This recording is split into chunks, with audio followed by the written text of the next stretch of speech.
Good morning. I'm Dr. Dave Anderson. I'm the Vice President for Public Engagement and Education at the Child Mind Institute, pronouns he, him. As part of my role, I work with a talented team to create both short and long-form content for platforms like YouTube, aimed at helping young people better understand mental health. By providing accessible information in bite-sized pieces, we've been able to connect with youth and create a space where they can learn, express themselves, and collaborate on these important topics. Just for those of you who like an agenda for your panels, we're going to spend like 2 minutes where I'm going to introduce some folks. Then we're going to do about 20 to 23 minutes of discussion. And then we're going to open it up for 10 minutes of Q&A. So if you could, keep me on time like Yuki, I'm looking at you, really keep me to it. So in terms of speaker intros, just to get to this, we have an esteemed panel here. To my right is Sophia Addison. She's our Director of Implementation and Outreach within School and Community Programs at the Child Mind Institute. She develops sustained partnerships with schools across the U.S., providing evidence-based mental health skill-building programs to high-need communities. Michael Layden is second from the left here, is a program manager within the Center for Strategic Partnerships at the Child Mind Institute. As part of his work, Michael oversees a youth advisory council and facilitates youth-focused co-development efforts to inform the development of digital mental health solutions. Elle Kass is a research projects coordinator about to be promoted to a new title, but we haven't figured out what that is yet, in the science department at the Child Mind Institute. Her work includes studies on the impact of tech and social media and youth mental health, as well as supporting structurally marginalized teens through our Youth Mental Health Academy. And Alex Durcio is a graduate of the Child Mind Institute's Youth Mental Health Academy, where he developed a capstone project on the psychological impact of technology on youth mental health, and an intern in the Center for Product Development. We're really grateful that Alex is here with us. He's taken a train already from college today, and has to take a train right back in time for class. So giving us a true youth voice on the panel. There we go. So Elle, we're going to start with you. You've been deeply involved in research at the Child Mind Institute exploring the relationship between youth mental health and technology, particularly social media and cyberbullying. What has your research taught you about the importance of co-creating content with young people? Thank you, Dave, and thank you, everyone at YouTube Health, for allowing me and everyone here at the Child Mind Institute to be part of this conversation. We've seen this movement towards more youth participatory research in the research community, primarily driven by Hope Lab and Ontario Brain Institute, where youth are being involved as collaborators. They're actively engaging with the research teams on the research study design and also the research questions. And the purpose of this is we want to hear directly from them about what they are going through and developing, and this leads to research that offers more relevant outcomes based on their own experiences. This is something we see at the Child Mind Institute. Just last year, we partnered with Google Trust and Safety to conduct a study on online use and harassment in about 1,000 9 to 15-year-olds. And in this study, 27% reported that they had experienced a negative online experience in the last year. So we use this term negative online experience, which was defined by the London School of Economics and Political Science based on their EU Kids study, which is a landmark study on youth and technology. So a negative online experience encompasses everything from cyberbullying to doxing to outing, all these different types of things, anything that makes you feel upset, uncomfortable, scared, or as if you shouldn't have seen it. So of these 27% that said that they had experienced at least one, 70% said it happened more than one time, with 9% of that about 264 children and adolescents saying it happened on a weekly or daily basis. So then we asked them a few more questions. What did you do? Did you feel comfortable talking to somebody about it? And very unfortunately, 80% did not report the situation, any of the situations. They instead chose to just block the harasser and mostly just ignore the problem and hope it goes away. But going back, 9% said that they experienced this on a weekly or daily basis. So we asked the question, why? Why are kids not reporting? And this leads to the qualitative follow-up study that we did with Google.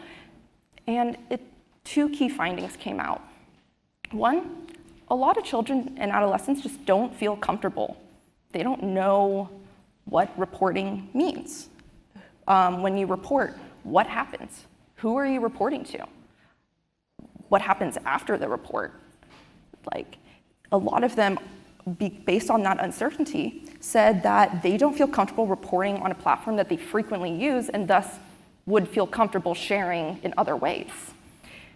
This leads to the second point, which is just the terminology of reporting. So when we originally used this term report for the quantitative survey, 28% said, I don't know, which allowed us to think about this. Why are they confused with this?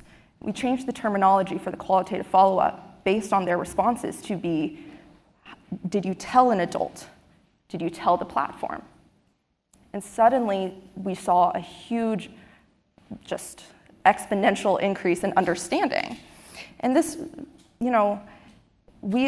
through the qualitative follow-up, just changing that terminology, listening to what makes sense for them is really what we need to do more in research.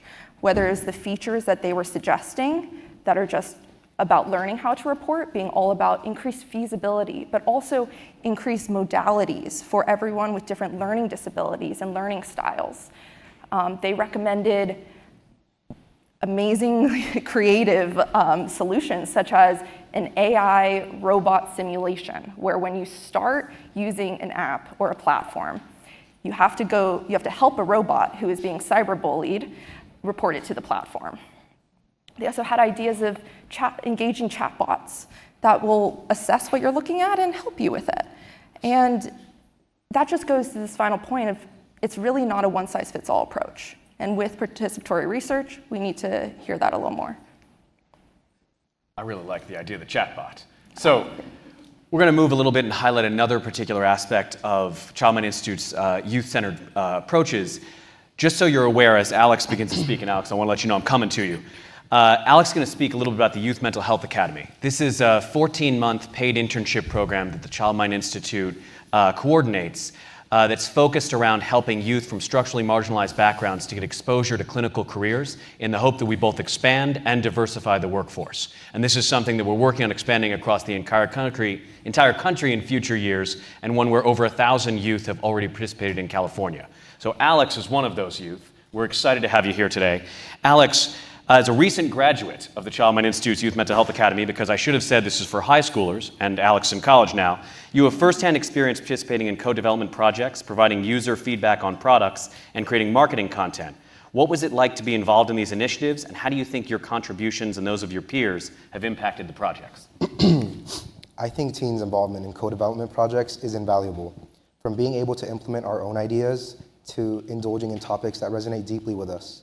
We really feel ourselves making a difference in the world of teens. For many Youth Mental Health Academy alumni's first times, they felt respected. I, for instance, finally felt my voice heard by people who are actively trying to make a difference in the world of adolescence. I think the contributions of my peers and I have greatly helped CMI become a better support group for teens. Not only does implementing teens into CMI give great reliability to the institution, but also it provides a grand network of young entrepreneurs, future professionals, and current leaders in mental health. And get the applause. And Alex, you've also contributed on product development at CMI, right? That's right. What kind of work have you done there? Yeah, so I was in charge of, myself, basically. It was self-led. Yeah, it was self-led. It was a marketing project. I made an advertisement for an app called Mirror. And I was really excited because Mirror is something that, I think most teens could find useful, whether they're dealing with mental health or not. It's basically an app where you journal, and that's basically it. It sounds simple, but the way they make it work, it's incredible.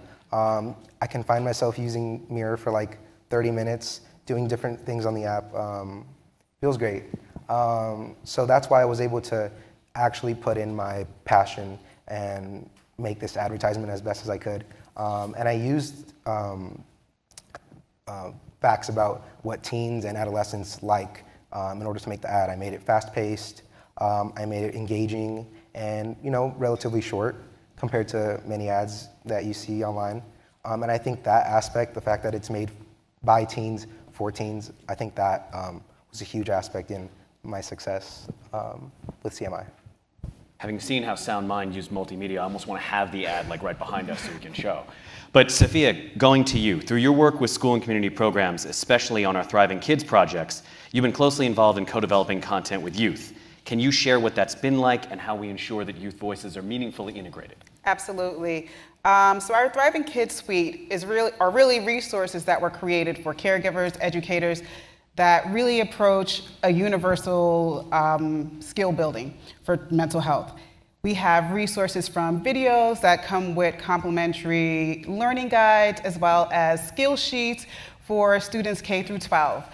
One of the projects that I've worked on most closely was Positive Parenting Thriving Kids. And for this project, we wanted to make sure we were centering on what youth wanted. At the onset of our project, we had focus groups with 100 teenagers and youth so that we could understand were these topics that were important to them.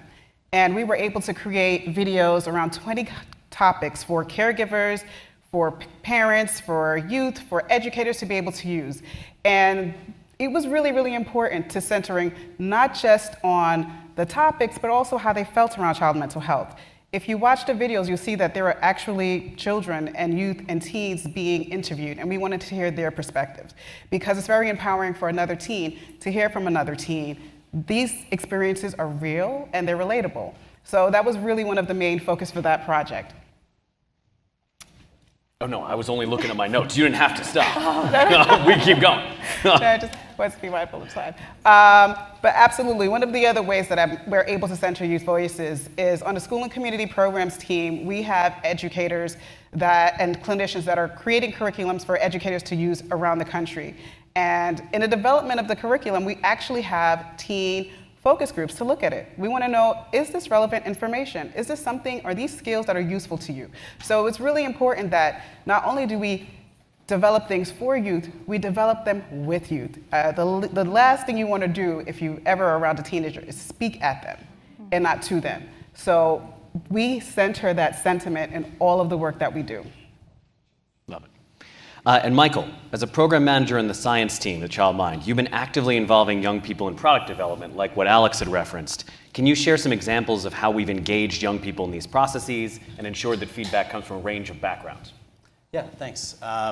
So we actually have a couple of different programs that we leverage to incorporate youth feedback and input into product development. One is pretty simple. We have summer interns. Alex was one of those. That's really great because you've got 6 weeks with a dedicated group to work on longer term projects. They can get really familiar with our products. Then the other one is something we call the Youth Advisory Council, and that's ongoing throughout the year, and that's a pool of young people that we can pull from for different projects. And both of these groups do things like virtual workshops, user testing, surveys, interviews, or even making marketing materials like Alex mentioned there, and has been really impactful. And to your question, diversity is kind of foundational to both of these programs, and we do that through the way we recruit for them. So we mentioned the Youth Mental Health Academy. One of the things that program really strives for is to address or to incorporate students from structurally marginalized communities in California.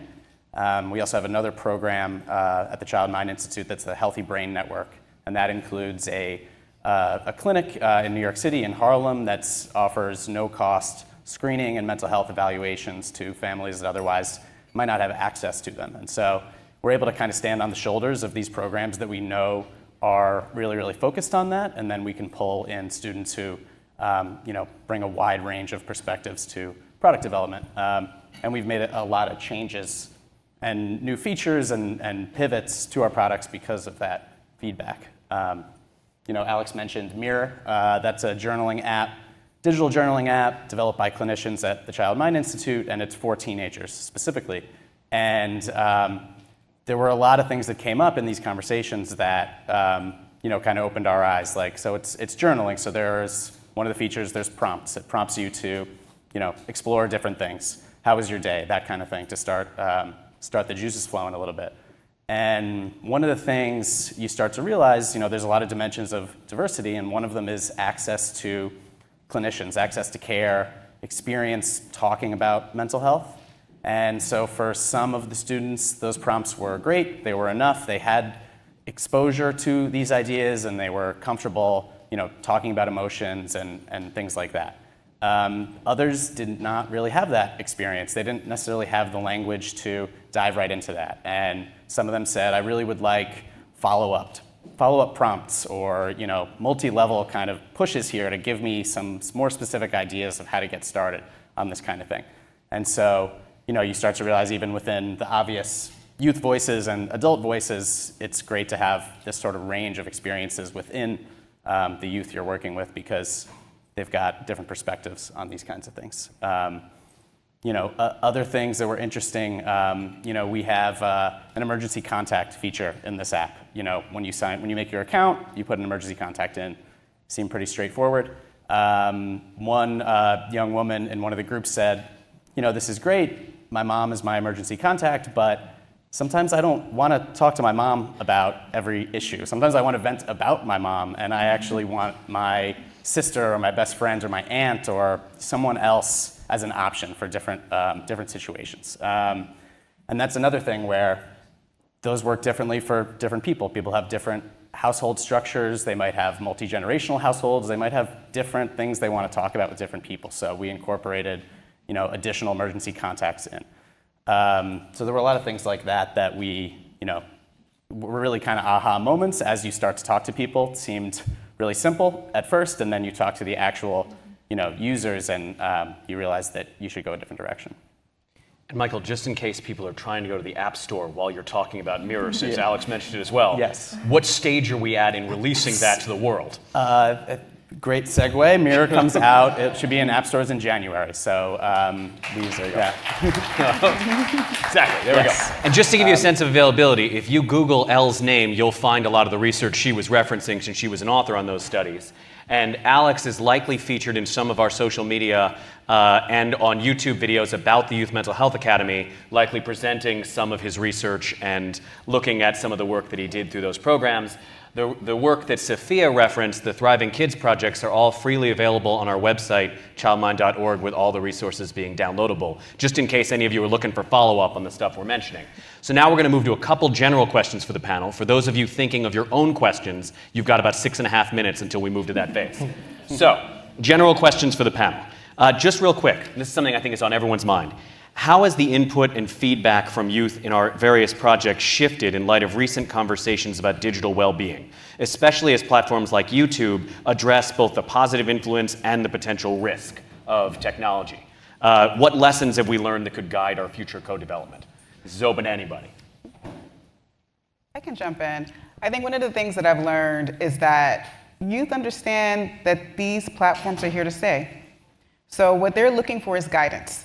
And in that space, as we looked at the presenter earlier this morning, where was it 17% of the content were around mental health, we want to make sure that our evidence-based best practices are in that space, because we want to be the messengers of what are good tools, what are good resources, what are good ways to engage on these different platforms, because again, they are here to stay. So for us, it's really anchoring in, it's not going to go away. They are going to use it. They are going to use devices. It is an extension of their body at this point. What's the safest way that we can have them engage so that we can protect them?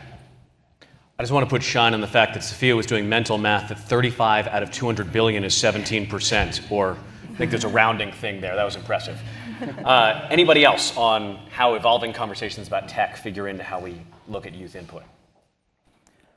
I think it's partly to your point right there. You go into these conversations and you think, I'm going to explain this product to these teenagers, and then they'll understand how it works. But they have way more experience with the good and the bad of these things than we do, than they often get credit for. So coming in, at a much higher level than you might anticipate, it leads to a lot better results. You make a humbling point related to forgetting our adultism as we approach these things. This is good stuff. Moving to another question just for the panel. For organizations and professionals looking to implement co-development strategies, what are some key takeaways or lessons that we've learned from our work with youth that we keep in mind to ensure the process is truly inclusive and impactful? I can take that one. The main thing is really just thinking about who is in the population that you are aiming to help, aiming to support. As we've heard through my colleagues and myself, like based on everyone's personal experiences, cultural values, background, identity, how they're going to interact with something is going to be completely different than their peer.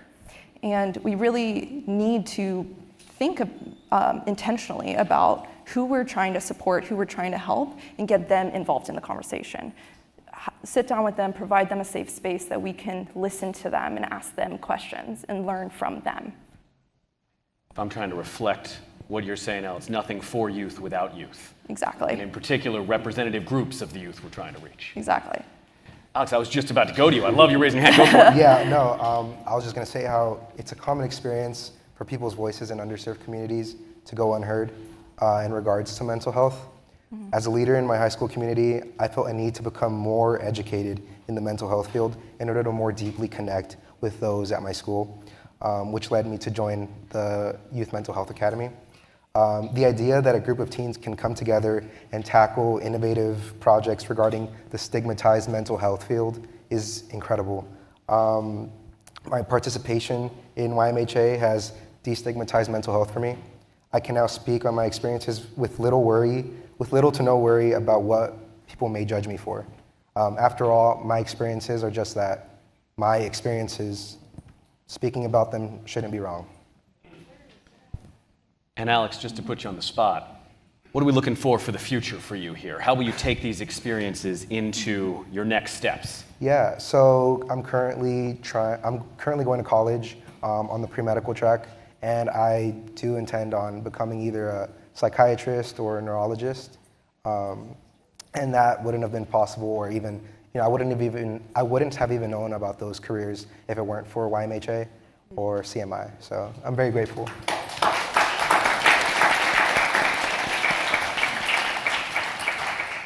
It's an exciting time. Okay, so we want to move to an open Q&A portion of the panel. I realize, do we have a microphone that we're going to be, or are we just going to ask people to project? We're going to ask people to project. This is a wonderful space. Oh, you've got a microphone. Thank you, sound crew. There we go. Great. Natalie's got a microphone.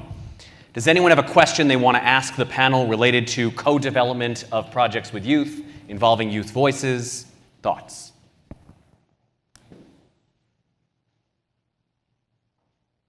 The issue is the coffee maker requires noise, so I realize we may not have jazzed everybody's brains up just yet. Hi, thank you for the amazing panel. My name's Yuning. I'm a PhD student at Harvard Chan School of Public Health. I have a question I'm so impressed by the idea that youth presented about using chatbot, like engaging that to do their kind of onboarding or like training for knowing how to do the report, to improve their digital literacy. That is just so inspiring that as a researcher, we never really thought about. So I guess my question is like, do you see any of this innovative ideas proposed by the youth that can actually be implemented by the platform, and in your research, there's ways to actually evaluate the impact of this like inspiring interventions? And what would that be like? Is there any like opening conversations about that? That would be like super cool and like, yeah, for the whole community that I'm from. Thank you. Yeah, thank Elle, you. this is all you. Thank you for your question. And for sharing the excitement about those chatbots, because I was so excited when I saw that. And the chatbot is one example of the creative ideas. There were many. It was a qualitative like discussion board, so there were even things like guides written by kids for kids. There were things like videos that hopefully maybe we can talk with YouTube about like creating some of those to help them learn about online safety and reporting and all these other areas of digital literacy. So for that study in particular, was done with Google. We included examples from a qualitative discussion board, like quotes about the chatbot and other things that we gave to Google as a list of recommendations and suggestions. So they had direct impact on that. We're working on the publication of it right now, and hopefully we'll continue to grow this even further, working with the product team, maybe some of the Youth Mental Health Academy interns to test some of these things and make them even better, because it came from them. We want to work with them. So. There we go. Hi, everyone. My name is Aneem Awe, licensed clinician from Boston, and I just had a question about accessibility. Like, I hear about the program, it sounds amazing, it sounds wonderful, but like, how are inner city schools gonna be able to get access to this, right? Like, I'm a proud product of the Boston public school systems. We're strapped. The kids don't have the system doesn't have a lot of resources. How are they gonna get access to this program? Because those are the kids that truly need these supports. I can jump in.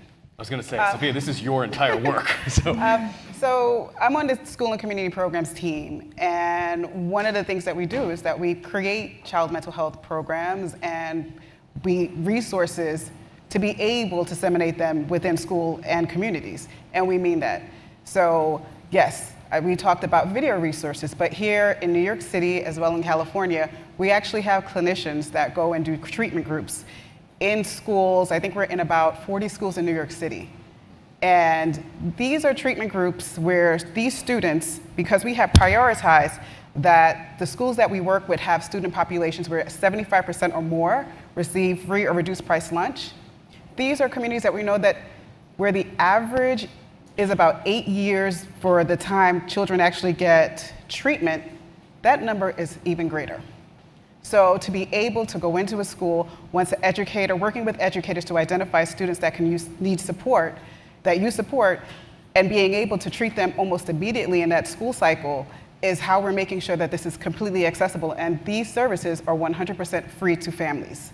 So that's one of the ways that we're doing really in-depth treatment, in addition to kind of like our breadth programs where we have resources that are easily downloadable or accessible on our website. So the way that we're looking at it is to be able to go, have a huge reach for universal needs. However, we understand that there are very acute needs in the communities that we serve.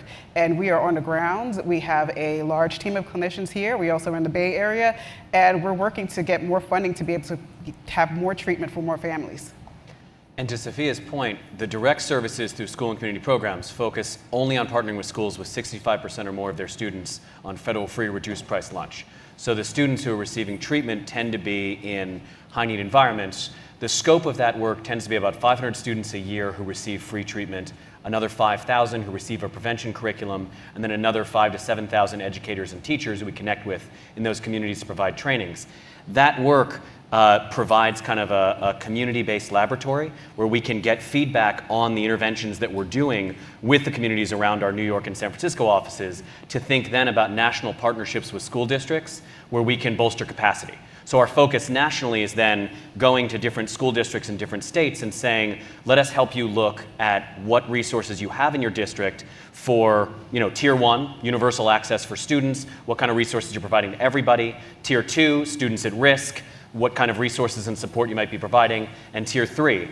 A lot of that assessment also involves making school districts aware of resources from our partners, things like crisis chat lines, any other resources that people can access for free, releasing programs, like if we can make use of apps that could be supportive to youth in that community, we want to make sure that people are aware of that. And then finally, trying to think about how we empower the educators and clinicians in those communities to serve their youth more effectively. That's, small. My last role was running school and community programs, so I'm just pretty passionate about this. Do we have another question right here? Natalie, thank you so much. You're so welcome. You all saw that Natalie's a lot of energy, at least when she was presenting, so it's good. Thank you. Hi, my name is Nikki, content creator. Kind of to piggyback off of the last question, similarly, there's a lot of groups of people over the last decade or so that are going to therapy and seeking help that never have before, and intersectionality is something that's usually missing from mental health services. Black people are going to therapy more. You have trans kids going to therapy more. And there's a lot of cultural sensitivity training that mental health experts do not get. And I know this because every white therapist that I've ever had, I have to explain, the difficulties within, my community, being Black, being Hispanic, being Native, the stigma within my culture. And so what are you doing to meet the kids there culturally where they're at and be able to break through those external barriers that they have that some other kids may not? I'll jump in. I think a lot of organizations use DEIB as kind of like a buzzword, right? You hear it everywhere, but what does it actually mean? For our programs, we really dig into that because if that is literally your benchmark of how you're developing resources, it's going to be intentional. And you're going to hit the communities, all kids need to be represented. Because in this space, our target are children. And that's the whole spectrum. That's, affluent children, high needs area children that are marginalized. And for us, if we keep clear on that focus, that we are trying to present resources that are relevant for children, we're going to have to kind of get into these areas and be responsive in a cultural way. So DEIB is really, really important in all of the work that we do, because for me, the important letter in that is belonging. So for the work that we do, the curriculum that we do, we have culturally responsive curriculum. We literally have an educator right now that is reviewing all of our work to make sure that it is responsible, it is responsive, and that it is relevant culturally to different demographics throughout the nation. So for us, we do take that very seriously, and it is evident in the work that we do and the work that we continue to do. And to your question, you look across the field at kind of two ways that people might solve this, and this is coming from my perspective as a clinician. We do have programs where we're focused on upskilling for clinicians that are already in the field. The issue that we've got is the vast majority of clinicians in the field are not terribly diverse, and also not terribly diverse SES-wise. And part of that is because of barriers to entry into the mental health field. It costs a lot of money to become a clinician. And we have a problem with that in this country, because if we're looking at the kind of access to degrees, you're looking in many states at needing to get a bachelor's degree, then needing to likely pay your own way to get either a master's degree or some sort of advanced degree to become a clinician. Plus, even after that, you're not independently licensed to practice. You still have to pay more to get licensed and also pass a licensing exam that doesn't have a ton of accommodation. So our issue is, for the clinicians who are already in the field, we want to make sure that they have more awareness of all the different ways that they can be helpful to their clients. Beyond that, we're focusing a lot on developing training programs. This is work over the next 5 years, not as developed as the work we discussed on this stage, but focused on training for emerging health force roles. So we're working on finding the right partners across the country to take roles that are increasingly become the subject of legislation in states, like community health worker, peer support specialist, certified behavioral aide, certified wellness coach, things that don't require as much of a financial kind of obstacle to get into in the field, as a way of giving people increased career mobility, ensuring that we're recruiting diverse and representative groups of people from communities, and then trying to figure out how to decrease the barriers from those careers into being able to be licensed to provide therapy or treatment. So we're with you. We got lots of work to do. Yeah. We can do a last question here. This will be our final one. And thank you to Natalie. Thank you very much. My name is Sepri. I am the co-founder of Global Tinker. We're the producers of mini meditations for kids. I was wondering if you could please define children a bit more in terms of your work. What experience of a 5-year-old is very different than a 15-year-old. How do you allocate resources? Because oftentimes the really young children aren't receiving the benefits of chatbots and what have you. And by the time they're older, a lot of the unfortunate damage is done. How do you allocate resources at CMI between? So I can take this quickly just because I feel bad, because I told, okay, you're okay if we don't get to your question? Okay. In that case, does someone want to answer it less quickly? Or I can take it. Anybody? Thoughts? Yeah. So with our Thriving Kid products, which are really resources for anyone to be able to access, I'll say it's probably the one that the majority of the website downloads that we have are from Healthy Mind Thriving Kids and our Positive Parenting Thriving Kids products. We created the Healthy Minds Thriving Kids for pre-K, for elementary school, middle school, and high school, because we do understand that children they're different in different developmental stages. Yeah. So it is very intentional because, again, like the conversation you're going to have with a preschool student, and if you look at those resources, it's interesting. It looks like kind of like Sesame Street, because at that age, the imagination runs wild. And if you look at the high school, it's very different. There are teenagers that are speaking about their own personal experiences in navigating child mental health and mental health, because it's important to be heard. And that's which is very different from a younger developmental stage. So yes, we are being very intentional in the way that we're producing our resources. For better or worse, we have not picked a spot at the Child Mind Institute related to developmental age range. One of our famous stories, when we were first naming Child Mind 15 years ago, we did studies of how our name tested across different demographics. Tested well for kids, tested well for parents and caregivers, tested well for educators. Teenagers, the verdict was, we don't care what you call it, we're not coming. And so we called it the Child Mind Institute. And since then, we really haven't picked a spot, and especially over the course of our existence over 15 years, our patient population keeps getting older. They want to stick with us. So we're looking right now at like our youngest patients are just born, and our oldest patients are 29 to 45. And we're looking at something where we want to differentiate content depending on age group. And to be sure, like as Sophia was saying, across our school and community programs, there are certain interventions we'll use in elementary schools, certain things we'll use in pre-K settings, certain interventions we'll use in middle and high school settings. But we're really trying to think, how can we be useful all the way through young adulthood, and even considering the idea that since adulting doesn't have a manual, how can we just make sure there's a warm handoff to anybody else providing services in that zone? With that, we want to thank you all for your attention, and thank you to our panelists. Feel free to approach us later. Thanks a lot. And thank you to YouTube and to Sound Mind. Just want to say those too.